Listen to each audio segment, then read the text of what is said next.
Hello students, তোমরা জানো এখন তোমাদের থার্ড টার্ম শুরু হবে। এই থার্ড টার্মে তোমাদের বেশিরভাগ স্কুলে 90% স্কুলে এখন হচ্ছে পশ্চিমবঙ্গ চ্যাপ্টারের ওপরে কিন্তু পরীক্ষা নেওয়া হবে। তাই আমরা পশ্চিমবঙ্গ চ্যাপ্টার থেকে আজ শুরু করলাম। প্রথমে আমরা জেনে নেব ভূমিকা। ভূমিকা কি বলছে? আমাদের রাজ্য পশ্চিমবঙ্গ হল যেটি ভারতের পূর্ব দিকে অবস্থিত। এই যে দেখতে পাচ্ছ ভারত, এটা ভারতের উত্তর দিক, এটা দক্ষিণ দিক, এটা পশ্চিম দিক, আর এটা পূর্ব দিক। এই পূর্ব দিকে দেখো এখানে লাল রঙের, এটা হচ্ছে পশ্চিমবঙ্গ। তাহলে ভারতের পূর্ব দিকে অবস্থিত।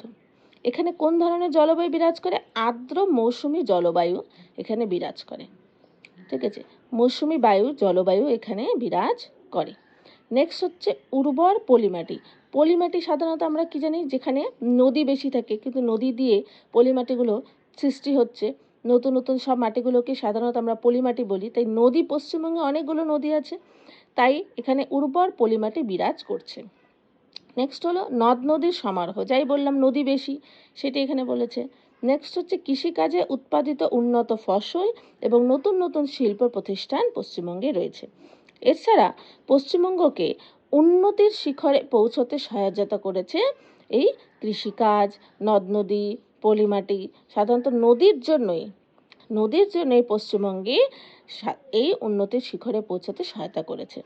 এছাড়া হয়েছে ভারতের দ্বিতীয় ঘনবসতিপূর্ণ।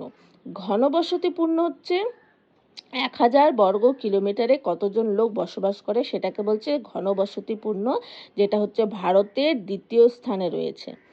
আর হচ্ছে ভারতের চতুর্থ জনবহুল রাজ্য, মানে ভারতের যতগুলো রাজ্য রয়েছে তার মধ্যে সবচেয়ে বেশি মানুষ থাকে, চতুর্থ নম্বরে রয়েছে পশ্চিমবঙ্গ। নেক্সট বলছে 2011 খ্রিস্টাব্দে এর ওয়েস্ট বেঙ্গল নাম পরিবর্তন করে তৎকালীন সরকার, মানে তখনকার সরকার, এই রাজ্যের ইংরেজি নামকরণ করেন পশ্চিমবঙ্গ।